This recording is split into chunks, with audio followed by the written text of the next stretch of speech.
morning. How are you? It's been great, hasn't it? I've been blown away by the whole thing. In fact, I'm leaving.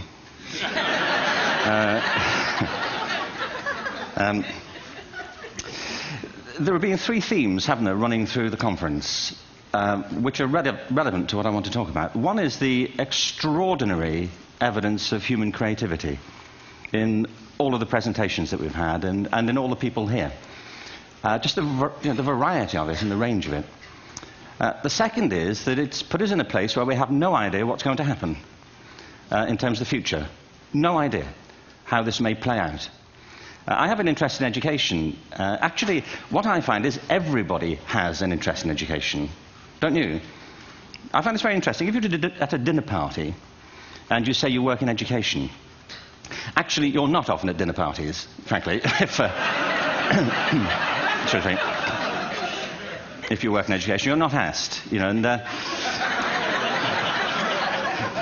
and you're never asked back, curiously. That's I think that strikes me. But if you are, and you say to somebody, they say, what do you do? And you say, you work in education, you can see the blood run from their face. They think, oh my God, you know, why me? It's my one night out all week. But if you ask people about their education, they pin you to the wall. Because it's one of those things that goes deep with people. Am I right? Like religion and money and other things. So I have a big interest in education, and I think we all do. We have a huge vested interest in it, partly because it's education that's meant to take us into this future that we can't grasp. If you think of it, children starting school this year will be retiring in 2065. Nobody has a clue, despite all the expertise that's been on parade for the past 4 days, what the world will look like in 5 years' time. And yet we're meant to be educating them for it. So the unpredictability, I think, is extraordinary. And the third part of this is that we've all agreed, nonetheless, on the really extraordinary capacities that children have, their capacities for innovation. I mean, Serena last night was a marvel, wasn't she? Just seeing what she could do. And she's exceptional, but I think she's not, so to speak, exceptional in the whole of childhood. What you have there is a person of extraordinary dedication who found a talent. And my contention is all kids have tremendous talents, and we squander them pretty ruthlessly. So I want to talk about education, and I want to talk about creativity. My contention is that creativity now is as important in education as literacy, and we should treat it with the same status. Thank you.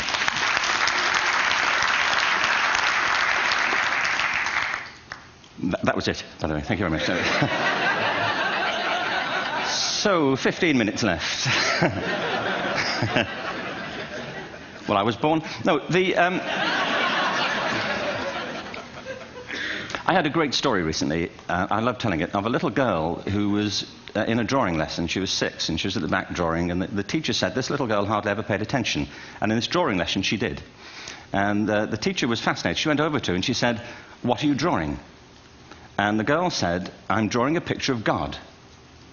And the teacher said, but nobody knows what God looks like. And the girl said, they will in a minute.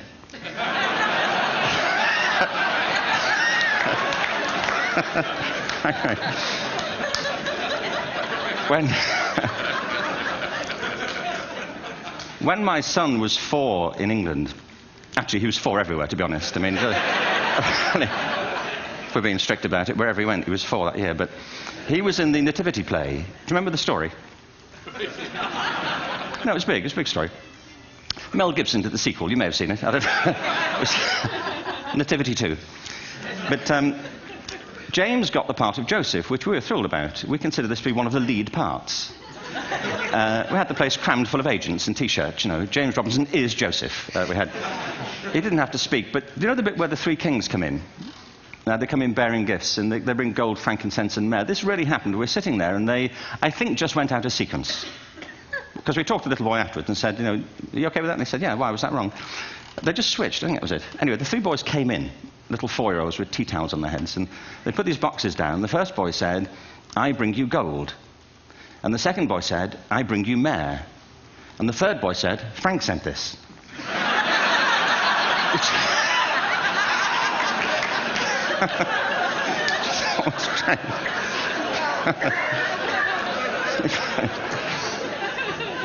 What these things have in common, you see, is that kids will take a chance. You know, if they don't know, they'll have a go. Am I right? They're not frightened of being wrong. Now, I don't mean to say that being wrong is the same thing as being creative. What we do know is, if you're not prepared to be wrong, you'll never come up with anything original. If you're not prepared to be wrong. And by the time they get to be adults, most kids have lost that capacity. They have become frightened of being wrong. And we run our companies this, by the way. We stigmatize mistakes. And we're now running national education systems where mistakes are the worst thing you can make. And the result is that we are educating people out of their creative capacities. Picasso once said this. He said that all children are born artists. The problem is to remain an artist as we grow up. I believe this passionately, that we don't grow into creativity, we grow out of it. Or rather, we get educated out of it. So why is this? I lived in Stratford-on-Avon until about 5 years ago. In fact, we moved from Stratford to Los Angeles. So you can imagine what a seamless transition, you know, this was from LA. Actually, we lived in a place called Snitterfield, just outside Stratford, which is where Shakespeare's father was born. Are you struck by a new thought? I was. You don't think of Shakespeare having a father, do you? Do you? Because you don't think of Shakespeare being a child. Do you? Shakespeare being 7. I never thought of it. I mean, he was 7 at some point. He was in somebody's English class, wasn't he? Do you understand? Really? How annoying would that be? You know?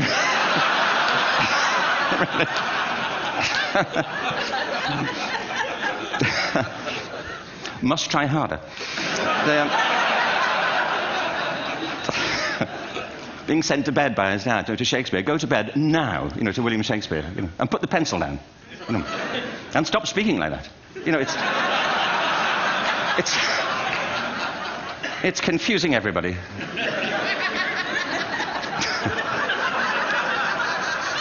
Anyway,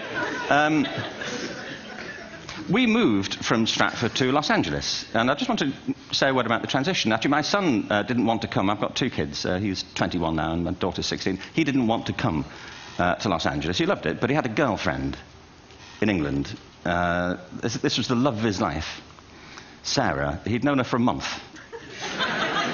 Mind you, they'd had their 4th anniversary, because it's a long time when you're 16. Anyway, he was really upset on the plane. He said, "I'll never find another girl like Sarah."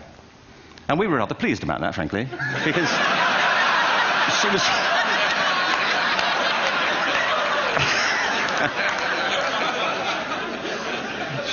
she was the main reason we were leaving the country.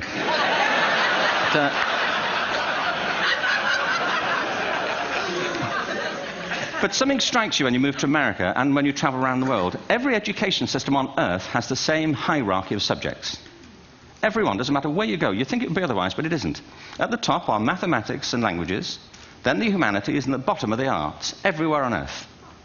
And in pretty much every system, too, there's a hierarchy within the arts. Art and music are normally given a higher status in schools than drama and dance. There isn't an education system on the planet that teaches dance every day to children the way we teach them mathematics. Why? Why not? I think this is rather important. I think maths is very important, but so is dance. Children dance all the time if they're allowed to. We all do. We all have bodies, don't we? You know, did I miss a meeting? I mean, I think... Truthfully, what happens is, as children grow up, we start to educate them progressively from the waist up. And then we focus on their heads, and slightly to one side. If you were to visit education as an alien and say, what's it for, public education, I think you'd have to conclude, if you look at the output, you know, who really succeeds by this? Who does everything they should? Who gets all the brownie points? You know, who are the winners?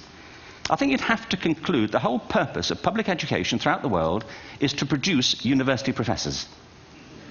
Isn't it? They're the people who come out the top. And I used to be one. So there. You know.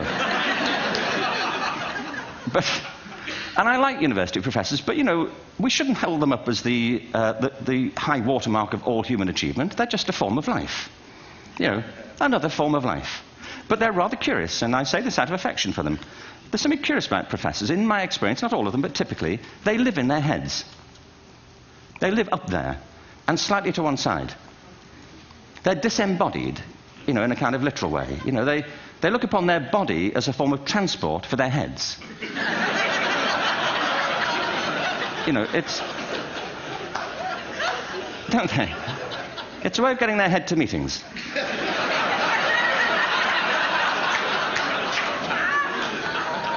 If you want real evidence of out-of-body experiences, by the way, get yourself along to a residential conference for senior academics and pop into the discotheque on the final night. And there you will see it. Grown men and women writhing uncontrollably off the beat. Waiting till it ends so they can go home and write a paper about it. Now, our education system is predicated on the idea of academic ability. And there's a reason. The whole system was invented around the world. There were no public systems of education really before the 19th century. They all came into being to meet the needs of industrialism. So the hierarchy is rooted on two ideas. Number one, that the most useful subjects for work are at the top. So you were probably steered benignly away from things at school when you were a kid, things you liked, on the grounds you would never get a job doing that. Is that right? Don't do music, you're not going to be a musician. Don't do art, you won't be an artist. Benign advice. Now, profoundly mistaken. The whole world is engulfed in a revolution. And the second is academic ability, which has really come to dominate our view of intelligence because the universities designed the system in their image.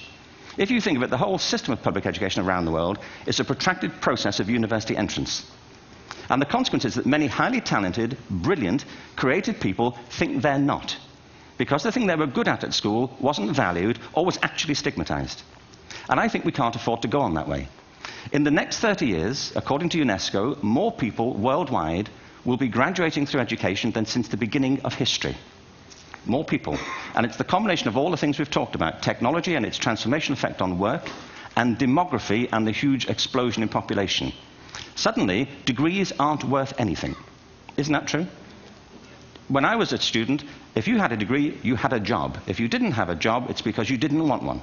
And I didn't want one, frankly. So,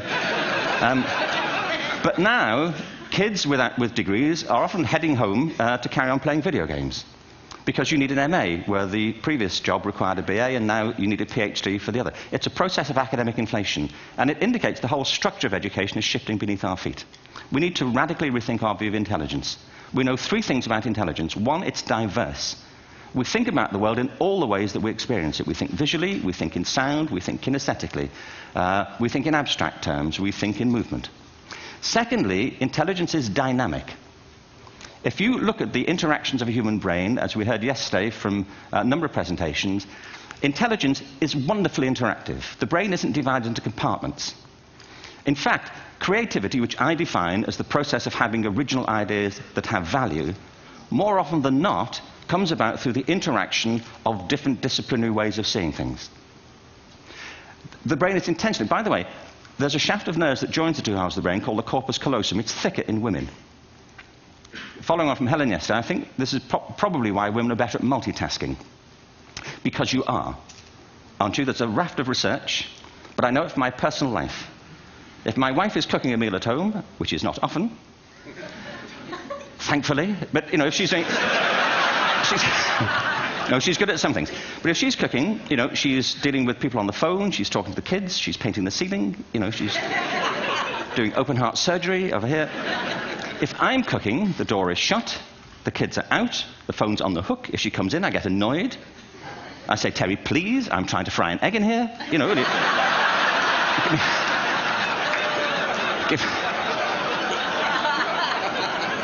Give me a break. Actually, do you know that old philosophical thing? If a tree falls in a forest and nobody hears it, did it happen? Remember that old chestnut? I saw a great T-shirt recently which said, if a man speaks his mind in a forest and no woman hears him, is he still wrong?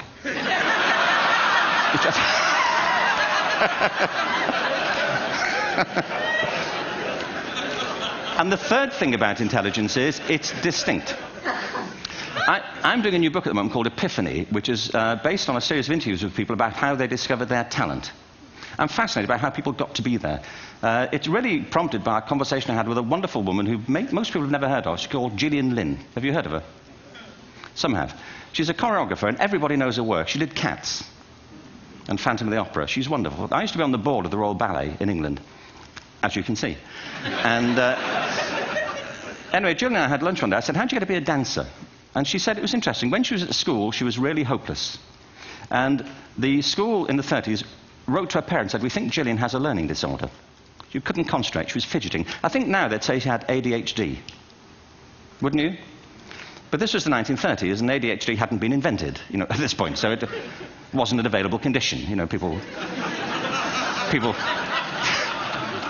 weren't aware they could have that. Anyway, she went to see this specialist. So this oak-panelled room, and she was there with her mother, and she was led and sat on this chair at the end, and she sat on her hands for 20 minutes while this man talked to her mother about all the problems Gillian was having at school. And at the end of it, because she was disturbing people, her homework was always late and so on, little kid of 8, in the end, the doctor went and sat next to Gillian and said, Gillian, I've listened to all these things that your mother's told me. I need to speak to her privately. So he said, wait here, we'll be back. We won't be very long. And they went and left her. But as they went out the room, he turned on the radio that was sitting on his desk. And when they got out the room, he said to her mother, just stand and watch her. And the minute they left the room, she said she was on her feet, moving to the music. And they watched for a few minutes, and he turned to her mother, and he said, Mrs. Lynne, Gillian isn't sick, she's a dancer. Take her to a dance school. I said, what happened? He said, she did. I can't tell you how wonderful it was. We walked in this room, and it was full of people like me. People who couldn't sit still. People who had to move to think. Who had to move to think. They did ballet, they did tap, they did jazz, they did modern, they did contemporary. She was eventually auditioned for the Royal Ballet School. She became a soloist. She had a wonderful career at the Royal Ballet. She eventually graduated from the Royal Ballet School, found her own company, the Gillian Lynne Dance Company, met Andrew Lloyd Webber. She's been responsible for some of the most successful musical theatre productions in history. She's given pleasure to millions, and she's a multi-millionaire. Somebody else might have put her on medication and told her to calm down. Now, I think...